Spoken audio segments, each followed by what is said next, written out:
नमस्कार। भारत माता की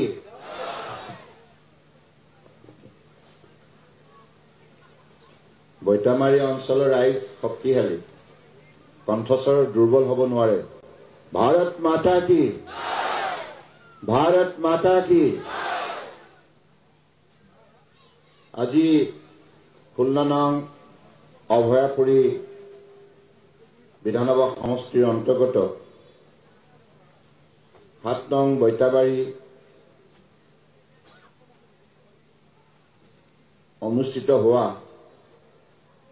এই ঘিলাগুৰি গোমাত পঞ্চায়ত নিৰ্বাচনৰ উপলক্ষে আয়োজিত নিৰ্বাচনী প্ৰচাৰ সভা আৰু এইখন সভাত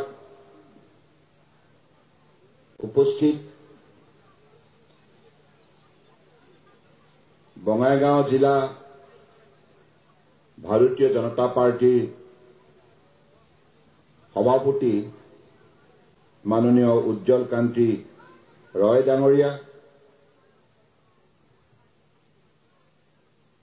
প্ৰাক্তন সভাপতিদ্বয়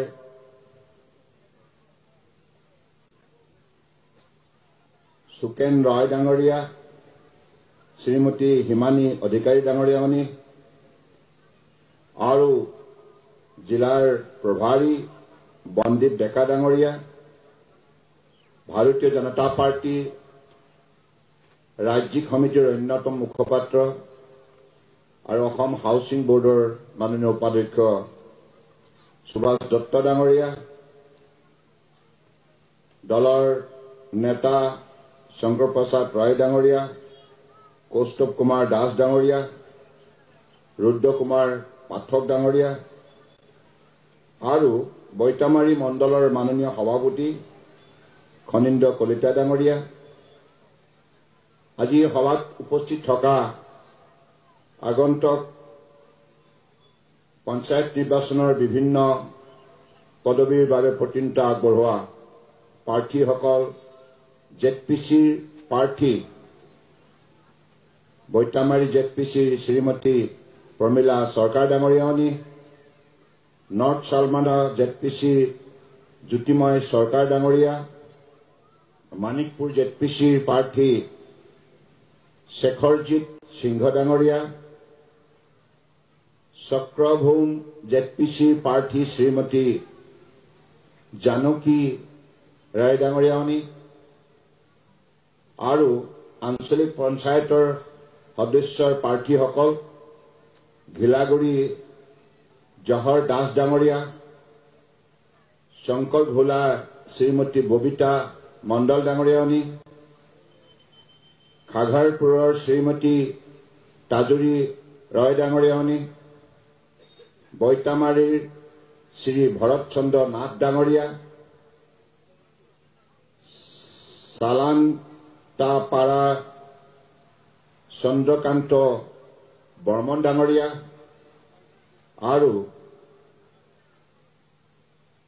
কচুদলা শ্ৰীমতী আফ্ৰোজা বেগম ডাঙৰীয়ানী আৰু এই অনুষ্ঠানতে উপস্থিত আছে প্ৰকৃতিপ্ৰেমী ক্ৰমশ্ৰদ্ধাৰ ৰবি ৰয় ডাঙৰীয়া, সমবেত ৰাইজ আৰু সাংবাদিক বন্ধুসকল, জয় জয়তে। আজি সভাত উপস্থিত থকা আপোনালোক সকলোৰে প্ৰতি অসমীয়া নৱবৰ্ষৰ উপলক্ষে, ৰঙালী বিহুৰ উপলক্ষে মই আন্তৰিক শুভেচ্ছা আৰু শ্ৰদ্ধা জ্ঞাপন কৰিছোঁ। পঞ্চায়ত নিৰ্বাচনৰ সন্দৰ্ভত আপোনালোক সকলোৱে অৱগত অসমৰ 21,920টা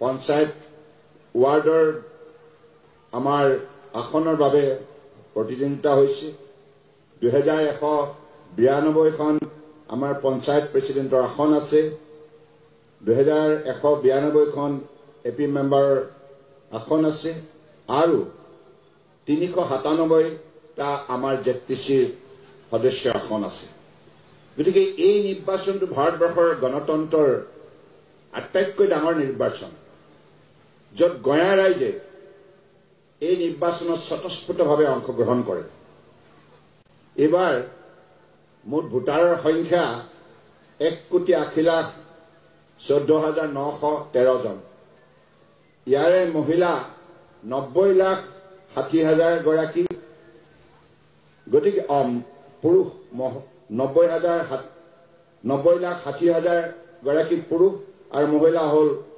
89,53,885 গৰাকী মানে 90 লাখ আৰু 89 লাখ মানে একেবাৰে পুৰুষ মহিলা প্ৰায় সমান গতিকে 1,80,00,000 লোকে এইবাৰ ভোটদান প্ৰক্ৰিয়াত অংশগ্ৰহণ কৰিব আৰু এই নিৰ্বাচনটোৰ যোগেদি গাঁৱত বসবাস কৰা প্ৰতিটো ৱাৰ্ডৰ প্ৰতিটো পৰিয়াল যাতে আগন্তুক দিনত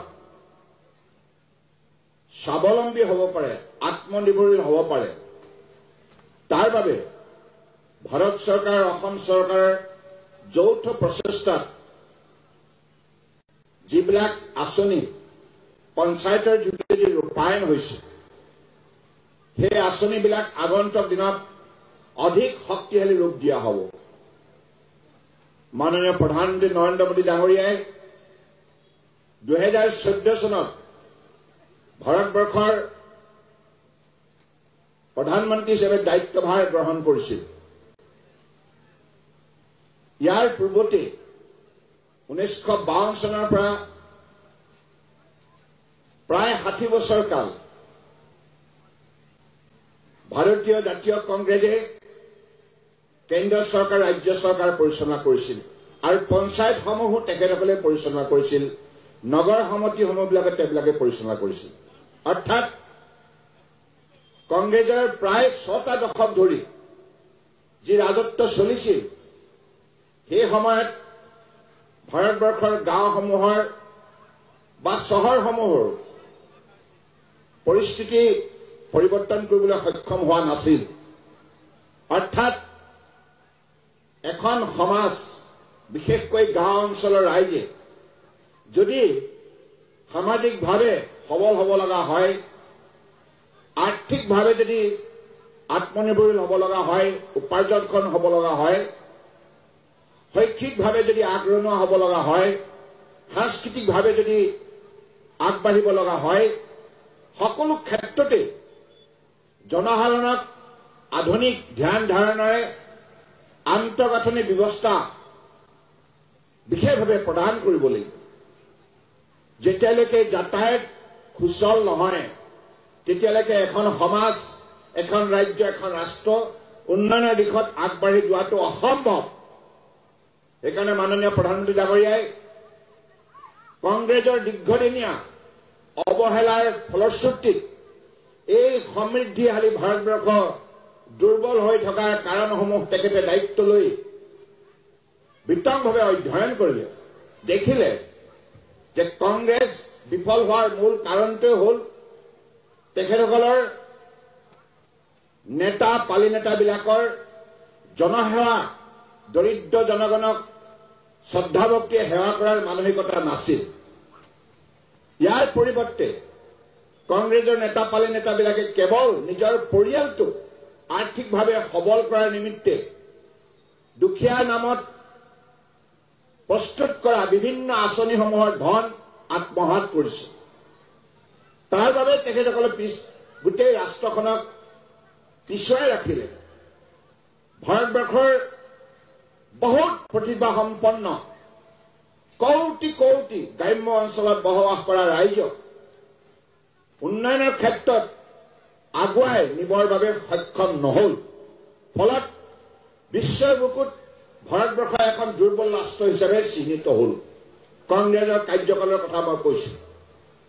আপোনালোকেও জানে সেই সময়ত এইখন বঙাইগাঁও জিলা ইমান এখন সাংস্কৃতিকভাৱে আগৰণুৱা এখন জিলা, সমাজখন কিমান সুন্দৰ, বিভিন্ন জাতি জনগোষ্ঠী ভাষা ভাষী ধৰ্মৰ লোকে বসবাস কৰা, মিলাপ্ৰীতি বসবাস কৰা এইখন সমাজ।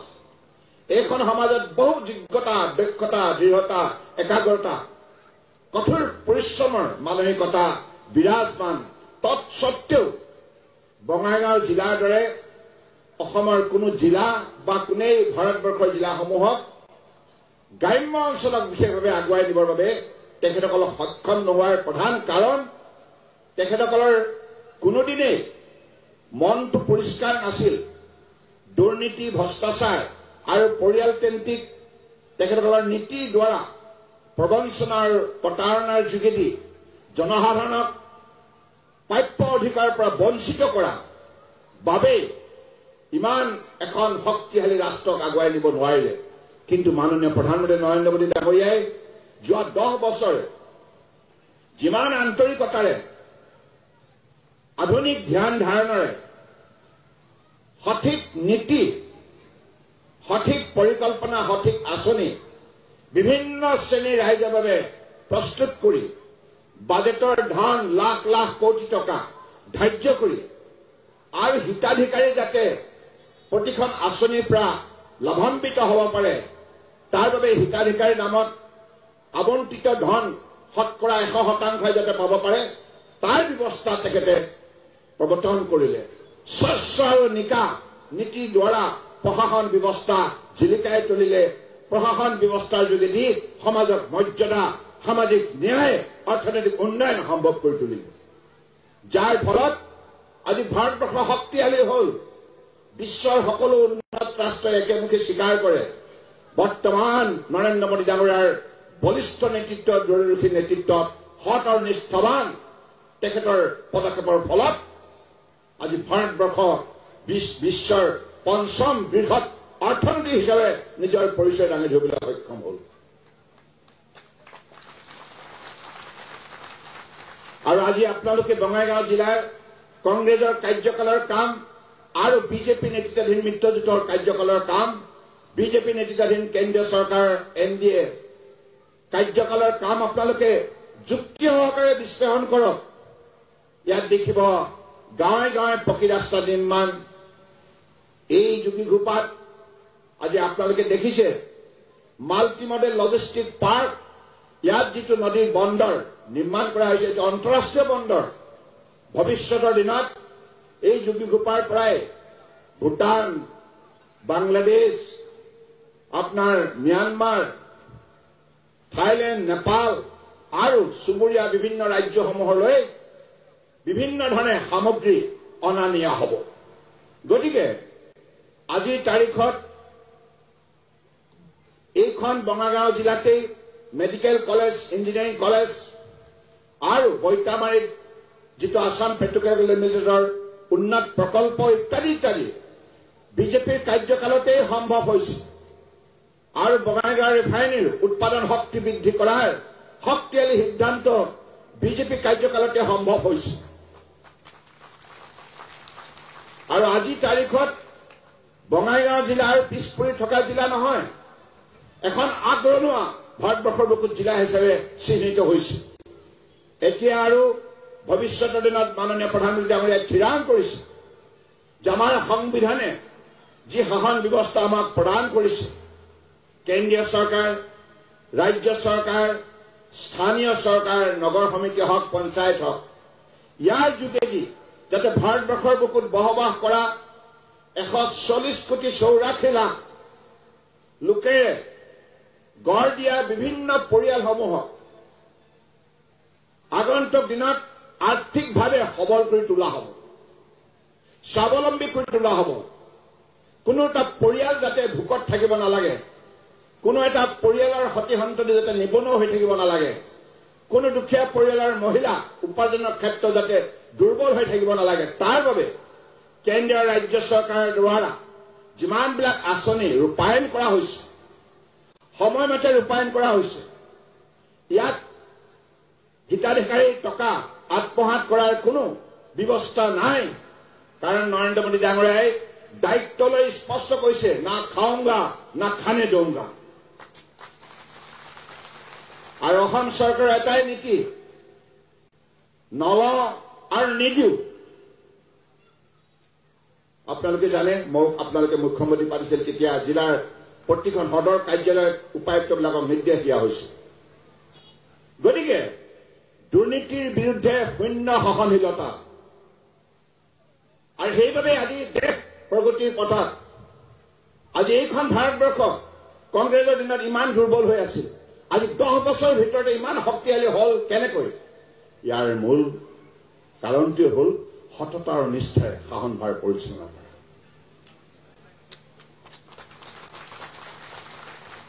আৰু মাননীয় প্ৰধানমন্ত্ৰী ডাঙৰীয়াই আজি যিমানবিলাক অত্যাৱশ্যকীয় সা সুবিধা সামগ্ৰীৰ প্ৰয়োজন এটা পৰিয়াল পৰিচালনা কৰিবৰ বাবে ৰুটি কাপৰা মাকান কংগ্ৰেছে কৈছিল অন্ন বস্ত্ৰ বাসস্থান কোটা তেখেতসকলে দেখোন ভাৰতবৰ্ষৰ বুকুত কোটি কোটি দৰিদ্ৰ সীমাৰেখাৰ তলত অৱস্থান কৰা লোকক এটা ঘৰে উপহাৰ দিব নোৱাৰিলে আৰু তেখেতসকলৰ নামত ঘৰ নিৰ্মাণ কৰাৰ বাবে যিবিলাক আঁচনি হাতত লৈছিল সেই আঁচনি ধনো কংগ্ৰেছৰ নেতা পালে নেতা আত্মসাৎ কৰিলে কংগ্ৰেছৰ পৰিয়ালবিলাক ধনী হল দুখীয়া দুখীয়াই হৈ থাকে কিন্তু ভাৰতীয় জনতা পাৰ্টিৰ নেতৃত্ব চলা এনডিএ চৰকাৰ দিল্লীৰ আৰু ভাৰতীয় জনতা পাৰ্টিৰ নেতৃত্ব চলা অসমৰ মিত্ৰজোঁট চৰকাৰ দুইখন চৰকাৰৰ মূল লক্ষ্য আগন্তুক দিনত প্ৰতিটো পৰিয়াল আৰ্থিকভাৱে স্বাৱলম্বী হ'ব লাগিব প্ৰতিটো পৰিয়ালৰ ঘৰ থাকিব লাগিব বিশুদ্ধ খোৱা পানী থাকিব লাগিব বিজুলী বাতি থাকিব লাগিব ৰন্ধন গেছ থাকিব লাগিব আৰু বৃদ্ধাৰ বিশেষ পেঞ্চনৰ ব্যৱস্থা প্ৰৱৰ্তন কৰিব লাগিব আৰু প্ৰতিটো পৰিয়ালৰ দুখীয়া পৰিয়ালৰ জটিল ৰোগৰ চিকিৎসা কৰিবৰ বাবে 5 লাখ টকালৈকে আৰ্থিক সহযোগিতা আগবঢ়োৱাৰ বাবে আঁচনি প্ৰণয়ন কৰা সঠিকভাৱে এই লক্ষ্য বিজেপি চৰকাৰৰ গতিকে সেইবাবে আজি 80 কোটি মানুহক মাননীয় প্ৰধানমন্ত্ৰী ডাঙৰীয়াই বিনামূলীয়াকৈ চাউল যোগান ধৰিছে আৰু বিনামূলীয়া চাউল যোগান ধৰাৰ বাবে আজি তাৰিখত ভাৰতবৰ্ষৰ বুকুত কোনো মানুহে দুবেলা দুমুঠি নোখোৱাকে লঘোণে থাকিব লগা হোৱা নাই আনকি দুখীয়া মানুহৰ ঘৰত পূৰ্বতে শৌচালয় নাছিল আজি আপোনালোকে ভাবকচোন ময়ো গাঁৱত জন্ম হোৱা আপোনালোকেও গাঁৱৰে আমি সকলোৱে গাঁৱৰ মানুহ প্ৰায় 90% লোকে অসমত গাঁৱত বসবাস কৰে গতিকে গ্ৰাম্য অঞ্চলত আমাৰ শৌচ পেচাব কৰিবৰ বাবে শৌচালয় নাছিল মুক্ত অঞ্চলত আমি মল ত্যাগ কৰিব লগা হৈছিল আমাৰ টকা পইচা অভাৱত আমি তেনেধৰণে ঘৰতে ধুনীয়াকে বিজ্ঞানসন্মতভাৱে শৌচালয় নিৰ্মাণ কৰিব পৰা নাছিলো মাননীয় প্ৰধানমন্ত্ৰী ডাঙৰীয়াই প্ৰতিটো পৰিয়ালক আত্মসন্মান লৈ স্বাভিমান লৈ জীয়াই থকাৰ বাবে 14 কোটি সমগ্ৰ ভাৰতবৰ্ষতেই দুখীয়া মানুহৰ বাবে লেট্ৰিন নিৰ্মাণ কৰিলে তাৰ ফলত আজি গাঁৱত কোনোবা অতিথি যদি ফুৰিবলৈ আহে দুখীয়া মানুহৰ ঘৰত সেই অতিথিগৰাকীক সেই পৰিয়ালটোৱে অত্যন্ত সৌগৌৰৱেৰে সেই যিটো লেট্ৰিন তেখেতসকলে যেতিয়া এই ক্ষেত্ৰত বাহিৰৰ শৌচ পেচাব কৰাৰ কথা কয় তেতিয়া বিজ্ঞানসন্মতভাৱে সেই লেট্ৰিনটো দেখুৱাই দিয়ে ফলত সেই পৰিয়ালটোৰ সন্মান ৰক্ষা কৰে এইকাৰণে এই ঘৰটোৰ নাম দিয়া হৈছে ইজ্জত ঘৰ সন্মানৰ ঘৰ কাৰণ এটা দুখীয়া পৰিয়ালে উপলব্ধি কৰে আগতে যেতিয়া আলহী আহিছিল ৰাতিৰ ভাগত যেতিয়া তেখেতসকলে কয় যে আপোনালোকৰ শৌচালয়টো ক'ত আছে আমি যাব বিচাৰো তেতিয়া কিমান দুখেৰে আমাৰ মা দেউতাহঁতে কৈছিল আমাৰতো শৌচালয় নাই আপোনালোকে কোনোবা গছৰ তলত সেই বিলৰ ওচৰত এনেধৰণে যাব লগা হৈছিল। সকলো এই অৱস্থা আছিল। কিন্তু আজিৰ তাৰিখত স্বচ্ছ ভাৰত অভিযানৰ যোগেদি মাননীয় প্ৰধানমন্ত্ৰী ডাঙৰীয়াই দুখীয়া মানুহক সামাজিক মৰ্যাদা প্ৰদান কৰিবৰ বাবে, সামাজিক নিৰাপত্তা প্ৰদান কৰিবৰ বাবে এনেধৰণৰ অভিলাষী আঁচনি হাতত ল'লে, যাৰ যোগেদি আজি ভাৰত শক্তিশালী হ'ল। আৰু এই শক্তিশালী কেৱল আমি কোৱা কথা নহয়, বিশ্বৰ সকলো উন্নত ৰাষ্ট্ৰই একেমুখে স্বীকাৰ কৰিছে। আৰু আজিৰ তাৰিখত প্ৰতিগৰাকী ব্যক্তিয়ে ৰাষ্ট্ৰৰ হকে উল্লেখযোগ্য বৰঙণি আগবঢ়োৱাৰ বাবে প্ৰয়াস কৰিছে। সেইকাৰণে মাননীয় প্ৰধানমন্ত্ৰী ডাঙৰীয়াই কৈছে, সবকা সাথ, সবকা বিকাশ, সবকা বিশ্বাস, সবকা প্ৰয়াস। অৰ্থাৎ এইখন ভাৰতবৰ্ষত হিন্দু, মুছলমান, খ্ৰীষ্টান, বুদ্ধিষ্ট, জৈন যিমান জাতি জনগোষ্ঠী আছে, সকলো সৰু বৰ জাতি জনগোষ্ঠীক লগত লৈ ভাৰতবৰ্ষক বিশ্বশ্ৰেষ্ঠ উন্নত ৰাষ্ট্ৰ হিচাপে গঢ়ি তোলাৰ আমাৰ প্ৰধান লক্ষ্য। সেইকাৰণে সকলোকে মোদী ডাঙৰীয়াই আজি তাৰিখত সম অধিকাৰ প্ৰদান কৰিছে, সম মৰ্যাদা প্ৰদান কৰিছে, সম উন্নয়নৰ বাবে সুযোগ প্ৰদান কৰিছে। কোনো ধৰণৰ বৈষম্য নীতি লোৱা হোৱা নাই। মই ভাবো সেইবাবে তেখেতক আজি বিশ্বৰ বহু আগশাৰীৰ ৰাষ্ট্ৰই আজি তেখেতক সেই ৰাষ্ট্ৰৰ সৰ্বোচ্চ অসামৰিক সন্মান প্ৰদান কৰিছে। সি ইউনাইটেড আৰব এমাৰেটছ হওক, ইজিপ্তে হওক, বহু ৰাষ্ট্ৰই আজি মাননীয় প্ৰধানমন্ত্ৰী নৰেন্দ্ৰ মোদী ডাঙৰীয়াক তেখেতৰ দৰিদ্ৰ জনগণৰ বাবে সততা নিষ্ঠাৰে কৰা কামৰ আজি স্বীকৃতি প্ৰদান কৰিছে এইখন ভাৰতবৰ্ষৰ লগতে বিশ্বৰ বিভিন্ন ৰাষ্ট্ৰই। গতিকে সেইগৰাকী শক্তিশালী প্ৰধানমন্ত্ৰীৰ নেতৃত্বত আজি ভাৰতবৰ্ষৰ প্ৰতিগৰাকী নাগৰিক উৎসাহিত হৈছে, উৎফুল্লিত হৈছে আৰু আত্মবিশ্বাস প্ৰত্যেকৰে জাগি উঠিছে। আৰু সকলোৱে লক্ষ্য স্থিৰ কৰিছে, অহা 25 বছৰৰ ভিতৰত আমি এইখন ভাৰতবৰ্ষক বিশ্বৰ এখন আত্মনিৰ্ভৰ ৰাষ্ট্ৰ হিচাপে গঢ়ি তুলিম আৰু পৃথিৱীৰ সবাতোতকৈ শক্তিশালী ৰাষ্ট্ৰ হিচাপে আমি গঢ় দিম। সেইকাৰণে পঞ্চায়ত নিৰ্বাচনটো অত্যন্ত গুৰুত্বপূৰ্ণ।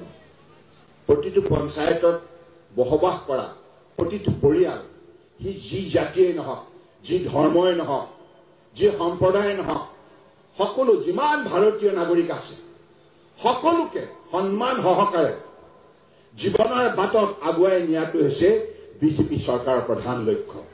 সকলোৱে মাটি ভেটি, কৃষ্টি, সংস্কৃতি, ভাষা, সাহিত্য অটুট ৰাখি, নিজৰ সক্ৰিয় বৈশিষ্ট্য অটুট ৰাখি, মান সন্মান লৈ জীৱনৰ বাটত মৰ্যাদা সহকাৰে আগুৱাই যাওক, এই হৈছে মোদী চৰকাৰৰ প্ৰধান লক্ষ্য।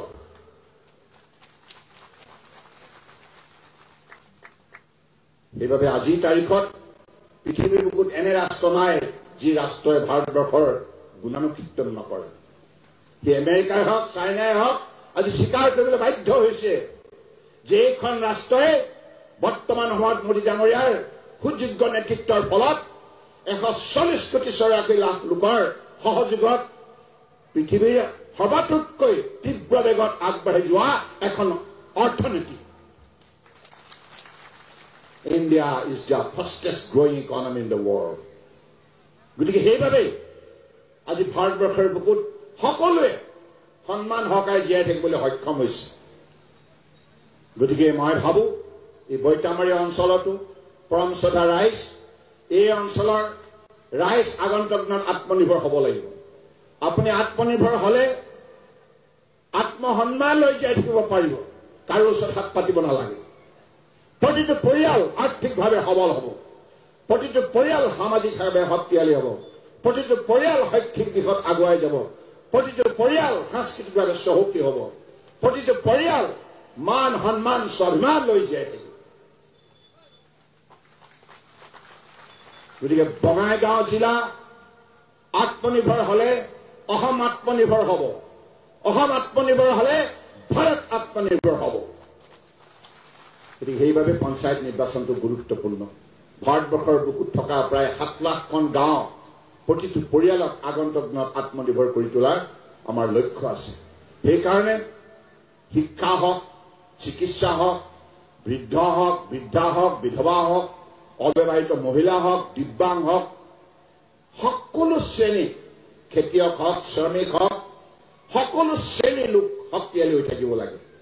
আৰু মোদী ডাঙৰীয়াৰ উচিত পদক্ষেপৰ ফলত তেখেতে নিৰন্তৰভাৱে দুখীয়া মানুহক সেৱা আগবঢ়োৱাৰ ফলত আজি ভাৰতবৰ্ষৰ বুকুত তেখেতৰ 10 বছৰ কাৰ্যকালতে 25 কোটি লোক দৰিদ্ৰ সীমাৰেখাৰ পৰা উদ্ধাৰ পাই আৰ্থিকভাৱে সবল হ'ল। 1 কোটি 2 কোটি নহয়, 25 কোটি। গতিকে সেইভাৱে মই ভাবো মোদী ডাঙৰীয়াই বিশ্বৰ ইতিহাসত এটি কথা প্ৰমাণ কৰি দেখুৱালে, এইখন ভাৰতবৰ্ষক, যিখন ভাৰতবৰ্ষক কংগ্ৰেছে ষড়যন্ত্ৰ কৰি দুৰ্বল কৰি ৰাখিছে, বিশ্বৰ মঞ্চত আটাইতকৈ দুৰ্বল ৰাষ্ট্ৰ হিচাপে ভাৰতবৰ্ষত থাকিবলৈ কংগ্ৰেছৰ ভুল নীতি, দুৰ্নীতি, কাৰাপশ্যনৰ বাবে আজি ভাৰতবৰ্ষক বাধ্য কৰাইছিল। কিন্তু সেইখন ভাৰতবৰ্ষকেই 5000 বছৰ পুৰণি আমাৰ সভ্যতা সংস্কৃতি এই কথা কয় যে 5000 বছৰ আগতে এইখন ভাৰতবৰ্ষই বিশ্বৰ বুকুত নেতৃত্ব প্ৰদান কৰিছিল বিভিন্ন কৰ্মক্ষেত্ৰত। সেইখন শক্তিশালী ভাৰতবৰ্ষ দুৰ্বল হৈ থাকিব নোৱাৰে। সেইকাৰণে মোদী ডাঙৰীয়া সুযোগ্য নেতৃত্বত 10 বছৰ নিৰন্তৰ কঠোৰ পৰিশ্ৰমৰ সাধনাৰ ফলত ভাৰতবৰ্ষৰ জনগণক লগত লৈ এক ভাৰত শ্ৰেষ্ঠ ভাৰত বাণীৰে উদ্বুদ্ধ কৰি আজি ভাৰতবৰ্ষক বিশ্বৰ শক্তিশালী ৰাষ্ট্ৰ হিচাপে তেখেতে প্ৰতিষ্ঠা কৰিলে। এই শক্তিশালী ৰাষ্ট্ৰৰ ওচৰত এই পাকিস্তানৰ দৰে, বাংলাদেশৰ দৰে সৰু ৰাষ্ট্ৰৰ কোনো স্থান নাই। এইখন ভাৰতবৰ্ষৰ লগত এতিয়া কোনে যুঁজিব নোৱাৰে, সাহস নাই। কাৰণ এইখন ভাৰতবৰ্ষৰ প্ৰতিজন নাগৰিক আজি তাৰিখত আধ্যাত্মিকভাৱে, সাংস্কৃতিকভাৱে, সামাজিকভাৱে আজি যিটো ইচ্ছাশক্তি প্ৰবল ৰূপত গঢ় লৈ উঠিছে, গতিকে এইখন ভাৰতবৰ্ষই বিশ্বৰ বুকুত সদায় সন্মুখৰ পৰা নেতৃত্ব দিব আৰু এইখন ভাৰতবৰ্ষৰ নাগৰিকে সগৌৰৱেৰে ভাৰতবৰ্ষৰ বুকুত জীয়াই থাকিব ৰাষ্ট্ৰীয় ভাৱনা শক্তিৰে আৰু ভাৰত মাতাৰ শ্ৰীচৰণৰ সমৰ্পিত ভাৱনাৰে ভক্তিভাৱেৰে সেৱা আগবঢ়াই সকলোৱে গৌৰৱান্বিত হ'ব। গতিকে পৰম শ্ৰদ্ধা ৰাইজ, আজি বৈতামাৰীত এইখন সভাত আপোনালোকক মনত পেলাই দিওঁ, বহুত কাম হৈছে। তাৰ মাজত ফণীভূষণ চৌধুৰী ডাঙৰীয়াই যিহেতুকে ক'লে, এতিয়া আমাৰ কিছুমান ৰাস্তা, যিবিলাক ৰাস্তা কেতিয়াও কংগ্ৰেছৰ দিনত কোনো দিনেই পকী কৰিব নোৱাৰিলে, গাঁৱততো পকী ৰাস্তা নাছিলেই, আৰু মূল ৰাস্তাকেইটাও অৱস্থা বেয়া আছিল। আগতে ধুবুৰীৰ পৰা বঙাইগাঁৱলৈ অহা যোৱা কৰিলে কিমান ভাগৰ লাগি যায়। ডাঙৰ ডাঙৰ গাঁত, বৰষুণত পানী, ডুঙা পানী থাকে। চাইকেলে গ'লেও চাইকেল পাংচাৰ হয়, গাড়ীয়ে গ'লেও গাড়ী পাংচাৰ হয়। ছাত্ৰ ছাত্ৰীসকলৰ অহা যোৱা অসুবিধা হয়, খেতিয়কসকলৰ অহা যোৱা অসুবিধা হয়, বেপাৰ বাণিজ্য কৰাও অসুবিধা হয়। ভাবিব নোৱাৰা অৱস্থাত ৰাখিছিল এই জিলাসমূহক। কিন্তু ভাৰতীয় জনতা পাৰ্টি আহি প্ৰধানমন্ত্ৰী গ্ৰাম চক যোজনাৰ যোগেদি হাজাৰ হাজাৰ কিলোমিটাৰ ৰাস্তা অসমৰ বুকুত নিৰ্মাণ কৰাৰ ফলত গাঁওবিলাকৰ এতিয়া শক্তি বৃদ্ধি হৈছে, সবলীকৰণ কৰি তোলা হৈছে সমাজখনক। ফলত সকলোৱে জীৱনৰ বাটত আগুৱাই যোৱাৰ উৎসাহ উদ্দীপনা প্ৰদৰ্শন কৰিছে। আজি খড়গপুৰৰ পৰা চলন্ত পাৰলৈ 19 কিলোমিটাৰ ৰাস্তা, ধৰ্মপুৰৰ পৰা বৰঘোলালৈ,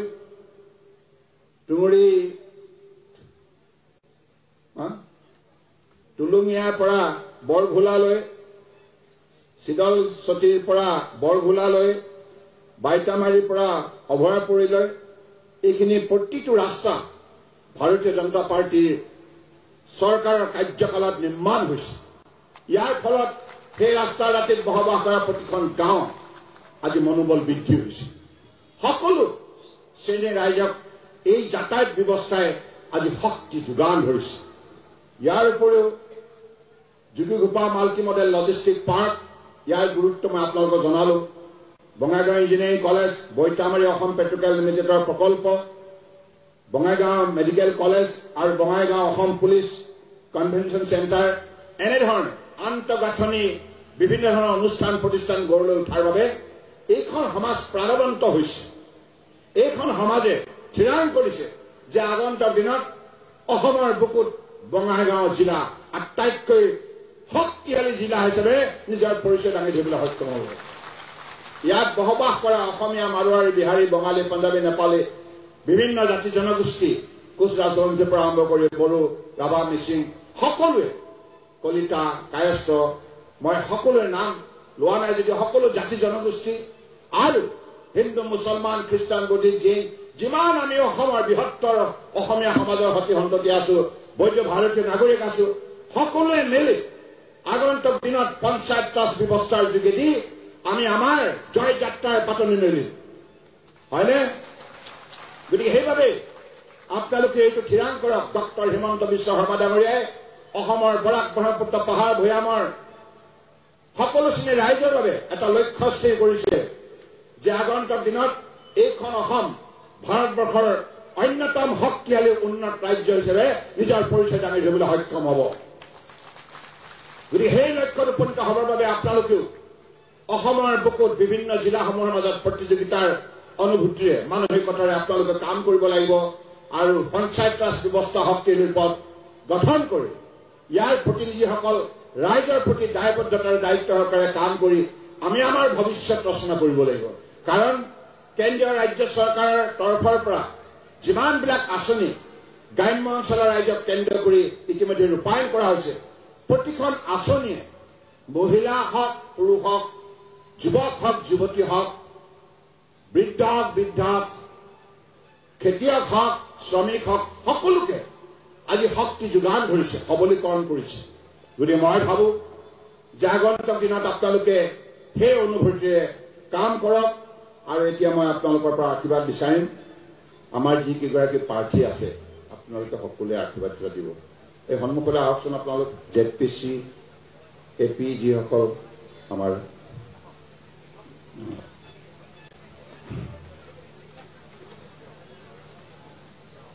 প্ৰমীলা চৰকাৰ শ্ৰীমতী আহক, জ্যোতিময় চৰকাৰ, সেই আপোনালোকে এনেকে লাইন হৈ যায়। আৰু শেখৰজিৎ সিংহ, শ্ৰীমতী জানকী ৰয়, তাৰপিছত জহৰ দাস, শ্ৰীমতী ববিতা মণ্ডল, শ্ৰীমতী তাজুৰী ৰে, ভৰত চন্দ্ৰ নাথ, চন্দ্ৰকান্ত বৰ্মন, আফৰোজা বেগম। ৰাইজ এটা কথা মনত ৰাখিব, আমাৰ প্ৰাৰ্থীসকলৰ পদুমৰ ছবিও আছে, হাতীও আছে। এতিয়া আফৰোজা বেগম AGPৰ কচু দলাত তেখেতে প্ৰতিনিধিত্ব কৰিছে আমাৰ মিত্ৰজোঁটৰ হাতীৰ ছবি। তাত আপোনালোকে হাতীৰ ছবিত ভোট দিব লাগিব। আৰু বাকী যিকেইটা আমাৰ AP আছে, ZPC আছে, সকলো ঠাইতে আপোনালোকে আমাৰ পদুমৰ ছবিত ভোট দিব লাগিব। গতিকে পদুম আৰু হাতীক আপোনালোকে আঁকোৱালি ল'ব লাগিব আৰু পঞ্চায়ত ৰাজ ব্যৱস্থা আপোনালোকে সঠিকভাৱে গঠন কৰিব। আৰু মই এটা কথা কওঁ, এখেতসকল আপোনালোকৰ আশীৰ্বাদত জয়যুক্ত হ'ব, পঞ্চায়ত ব্যৱস্থাত জনপ্ৰতিনিধি হিচাপে স্বীকৃতি লাভ কৰিব। কিন্তু এখেতসকলে মনত ৰাখিব লাগিব, আজি এখেতসকলে সংকল্প ল'ব লাগিব, প্ৰতিজ্ঞাবদ্ধ হ'ব লাগিব, নিৰ্বাচিত হোৱাৰ পাছত যাতে বেয়া কাম নকৰে।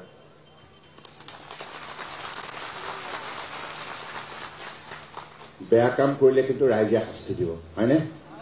দিবনে নিদিয়ে? গতিকে সেইকাৰণে ভাল কাম কৰিবই লাগিব। কেৱল ভাল কাম কৰিবৰ বাবে আজি আপোনালোকে এখেতসকলক সমৰ্থন কৰিব, জয়যুক্ত কৰিব, হ'বনে? গতিকে ৰাইজ আপোনালোকে আশীৰ্বাদ দিয়ক, আপোনালোকে আঁঠুকাৰে সেৱা কৰক। আপোনালোকে উৰুলি দিয়ক, আমাৰ মহিলাসকলে উৰুলি দিয়ক।